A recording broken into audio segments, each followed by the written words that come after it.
You know, I got 98% of what I wanted. I'm pretty happy. A sea of frustration for thousands of cruise ship passengers today. When they were ready to leave, they got stuck in long lines at the customs counter. We've seen this kind of backup before. Just 2 weeks ago, there were long lines at MIA as thousands of air travelers tried to clear customs. In both cases, there were just not enough agents to process all the passengers. Local 10's Carlos Suarez is live at Port Everglades, and he has a look at today's situation. JC, the long lines stretched outside of Terminal 19, where inside passengers tell us that there were only three. That's right, 3 customs agents whose job it was to check in and process thousands of passengers who were on board the Carnival Freedom. The lines were long and patience ran thin. Thousands of passengers waited for more than 4 hours to get off the Carnival Freedom docked at Port Everglades. It was kind of a resignation.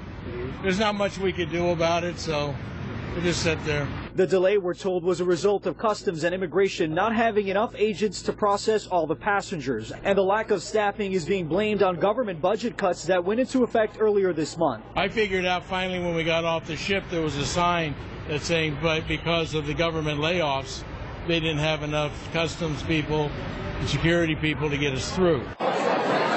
A similar scene unfolded at Miami International Airport a few weeks ago when passengers waited for hours to clear immigration.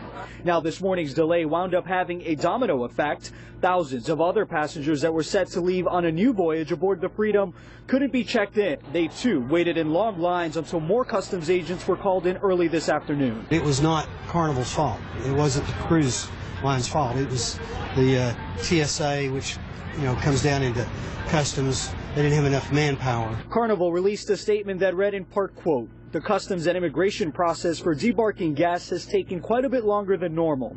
We regret the inconvenience our guests have experienced during today's debark and clearance process." I'm fine with it. I'm looking forward to a great week, so I'm fine with it. And as long as we get to leave today, I'm good. I'm just very excited to be on vacation.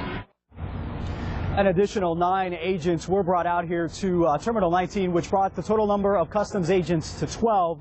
Now, the Carnival Freedom set sail about a little after 6 o'clock this afternoon with its new round of passengers. Now, this morning's delay did cause a couple of passengers to miss their flights at Fort Lauderdale Hollywood International Airport, but we're told that they were put on later flights. JC? Carlos, do we see any hope for the future of this getting any better now that the sequester is in effect?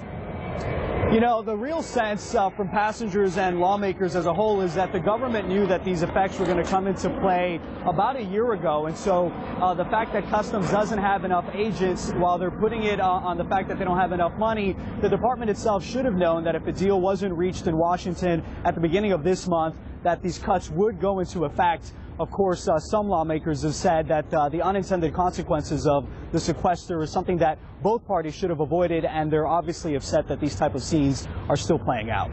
Good point. Hopefully they'll be working on it. I know you'll stay on top of it for us. Thank you.